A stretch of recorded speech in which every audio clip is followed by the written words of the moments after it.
আসসালামু আলাইকুম। এখন সকালবেলা আমি এই মোরিঙ্গা পাউডারটা রাতে ভিজিয়ে রেখেছিলাম, এখন ছেঁকে খেয়ে নিব। এখন রাতের প্লেট বাটিগুলো ধুয়ে নিব, তারপরে আমি নাস্তা বানাবো। এখন 10টা বাজে, আজ 9:30 বাজে ঘুম থেকে উঠেছি। সকালে উঠেছিলাম তাসফির বাবা যাওয়ার সময়। তাসফির জ্বর ছিল, তাই তাসফি আজ স্কুলে যায়নি। আমারও শরীরটা ভালো লাগছে না, জ্বর লাগছে। এখন গরমের দিনে সারাদিন গরম লাগে, আর রাতের বেলা আমরা এসি দিয়ে শুয়েছিলাম, তাই হয়তো আমাদের হালকা জ্বর লাগছিল। আজ আর স্কুলে যাইনি। খাওয়া দাওয়া শেষ করে আবারও কিছু প্লেট বাটি ধুয়ে নিচ্ছি।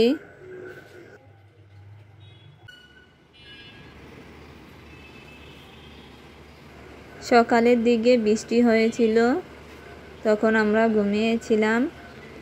এখনও দেখি রাস্তাঘাটগুলো ভিজা আছে।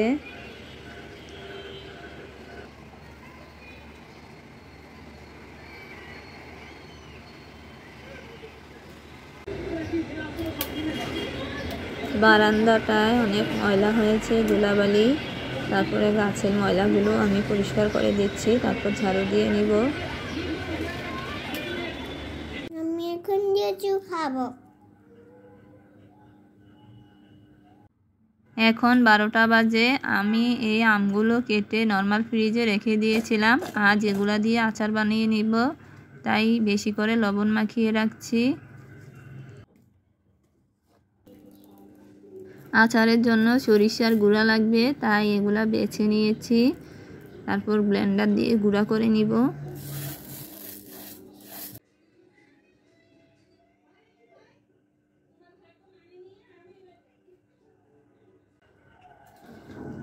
তাসমিমের টেবিলটা এলোমেলো হয়ে আছে, ওই গুছাচ্ছে, আর আমি এটা মুছে দিলাম। তারপর তাসমিম সব বই খাতা গুছিয়ে টেবিলের উপরে রাখবে। তাসমিম মাঝে মাঝে নিজের টেবিল গুছিয়ে রাখে।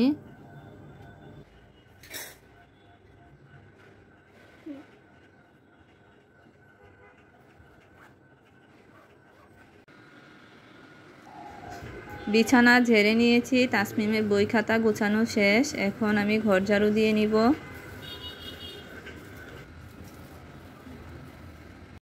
এখন 1টা প্রায় বেজে যাচ্ছে। আমি রান্না বান্নার কাজে ধরেছি, কাটাকাটি করে তারপর রান্না করব। তাসফি মরিচগুলা বেছে দিয়েছে, আর 2টা রসুন ছিলে দিয়েছে। এগুলা দিয়ে আজ আচার বানাবো। 2:30টা বেজে গিয়েছে, আমার রান্না প্রায় শেষ। তারপর আমরা গোসল করতে যাব। এখন 3:30টা বাজে। তাসফির বাবা আসার পর আমরা খাবার খেয়ে নিচ্ছি।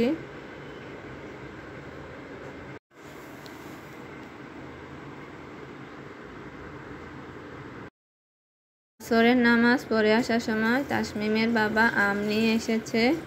আজ তাসমিম কেউ ঘুমায়নি। তাসমিমের বাবা আম কেটেছে এখন খাওয়ার জন্য।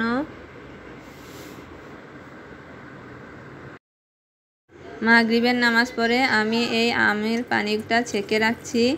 এই আম আচার বানানোর জন্য 6 থেকে 8 ঘন্টা লবণ দিয়ে ভিজিয়ে রাখতে হয়।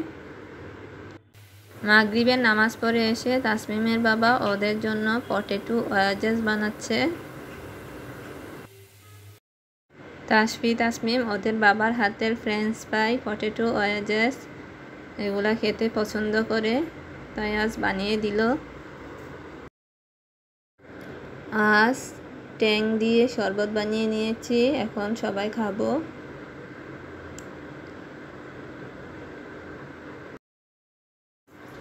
এখন এই প্লেট বাটিগুলো ধুয়ে নিব, তারপর আজ আমের আচার বানাবো।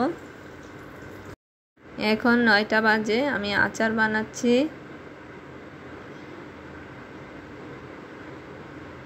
তো এভাবে আমি আজ ঢাকনা বন্ধ আমের আচার বানিয়ে নিলাম। এখন এটাকে 7 দিনের জন্য ঢেকে রাখবো, 7 দিন পরে খুলবো।